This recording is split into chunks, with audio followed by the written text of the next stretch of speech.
Hey guys, it's Eddie and today I am back with another movie to review for you all. Now today's movie that I'll be reviewing I watched recently and it's one of those where I just felt like I had to run on to the camera and spew all my thoughts about it because I really enjoyed it. So without further ado, the movie that I'll be reviewing today is Badlands, directed by Terrence Malick and starring Martin Sheen and Sissy Spacek.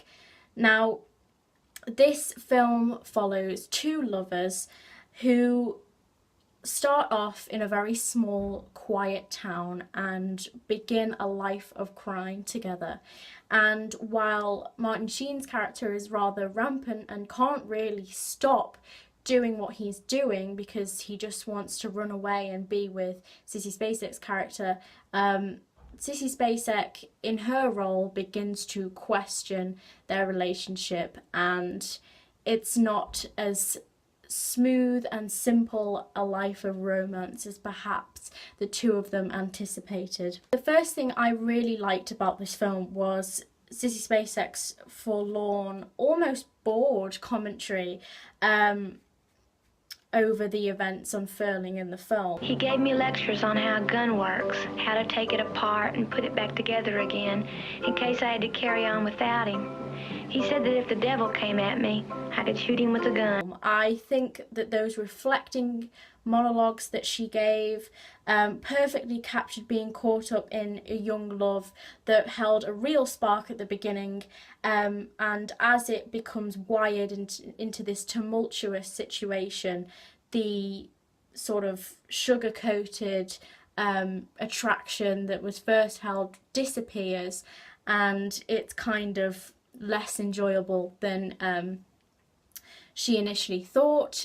She's kind of just pulled into this lifestyle of crime, and by her lover Martin Sheen, and you know, it doesn't continue to hold that flair and excitement as Martin Sheen's character perceives it to still hold. And I think that, you know, really kind of sad, almost indifferent monologue that she gives across the film with her sort of southern drawl is really effective, and I think it just sets the tone of the film perfectly well.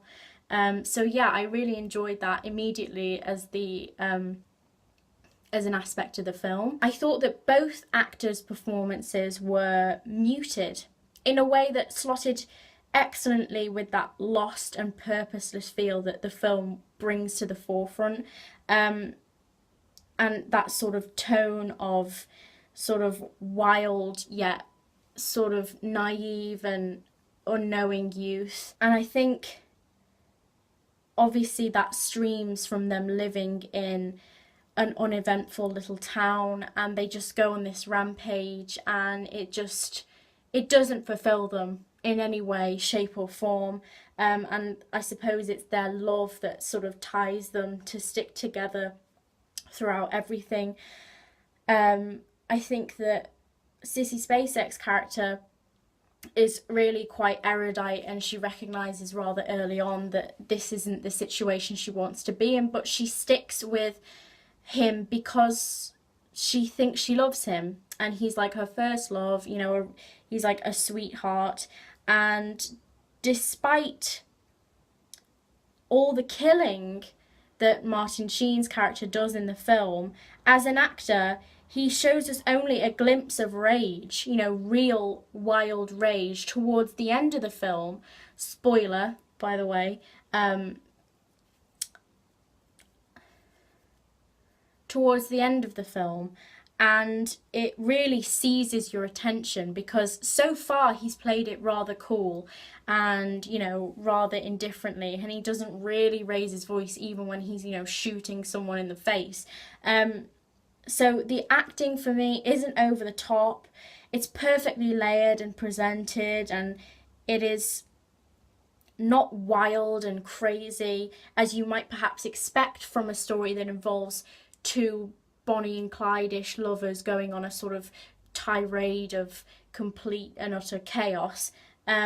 but I think that is what makes it more realistic for me, because these characters are shown to be very human, because the way they're played is kind of indifferent, and they're not sort of wild and crazy psychopaths. They're human, despite all of the stuff that they do, particularly in Martin Sheen's character's case. But I really like that. I think it's different because when you think of films like Natural Born Killers and Bonnie and Clyde that follow the same story, the couple at the forefront of the film are always a little bit crazy, and well, especially in the case of Natural Born Killers, which is just a wild ride.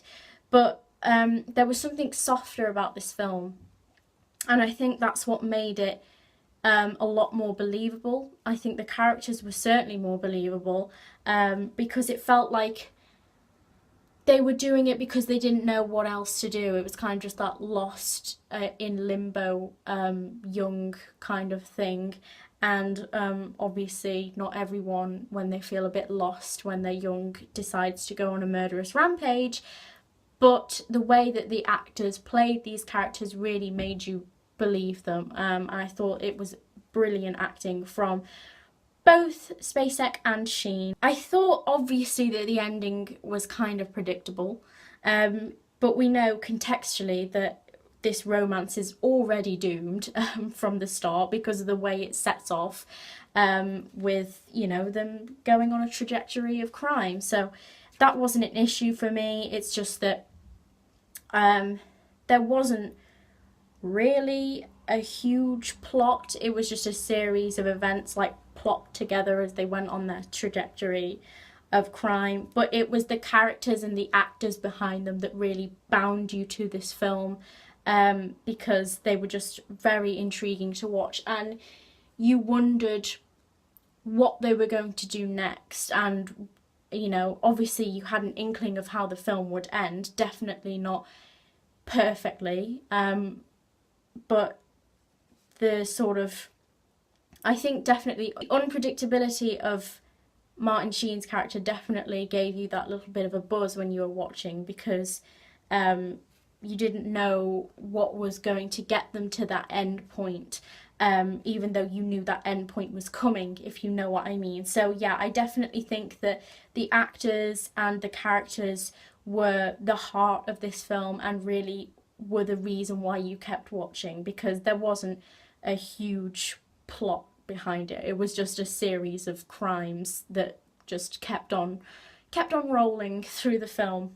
Something else that I loved about this film was the very sweet and enchanting score, which we see reprised in the 1993 film True Romance.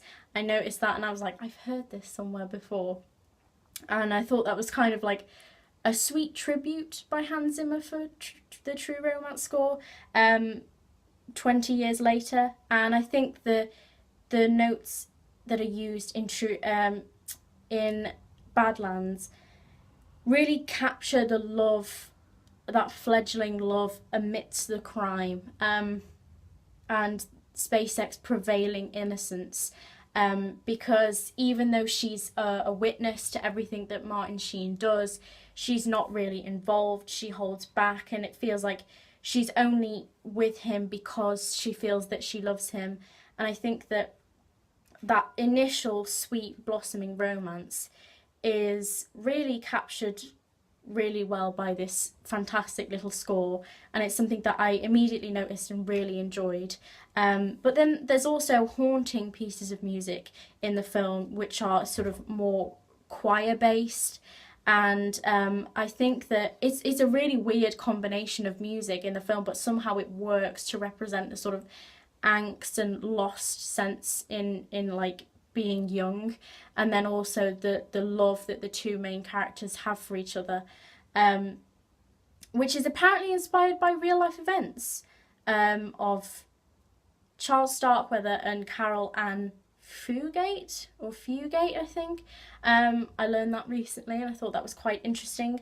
I always like films that are sort of half based on a true story. I think that's always interesting. But I digress. I think that I don't really have anything else to say about this film because I just thought it was incredibly well made. And I thought that the acting was special because it wasn't your typical over the top, rabid crime sort of couple. It was real and muted, and it was really wonderful to watch. And I think that they had this awkward chemistry on screen, but because of the characters, it worked perfectly well. So I have to commend Sheen and Spacek for their performances in this film, because I think they were at the heart of it. So yeah, that is my take on Badlands. If I had to give it a rating, I'd probably give it 5 out of 5 stars. I can't knock it in any way. I thought that it's a great crime film, and you know, it's got that element of love as well, which is interesting to see. Even though Martin Sheen's character is 10 years older than Sissy Spacek, and she's 15. Her character anyway is supposed to be 15. I thought that was a little bit questionable, but oh well. The film itself is great, and I think it's worth a watch for anyone, because even though it centres around crime, it's not too bloody or anything like that. It's just people being shot, really, which is definitely, it's not Quentin Tarantino level violence by any standards. So I think, yeah, I would recommend for anyone to give this film a try. But that's it for now. That's my take on Badlands. So thanks guys for watching this review. Remember, you can request movies for me to review by commenting below or messaging me on my Tumblr. But I hope you've enjoyed this one, and I hope to see you in the next. Bye.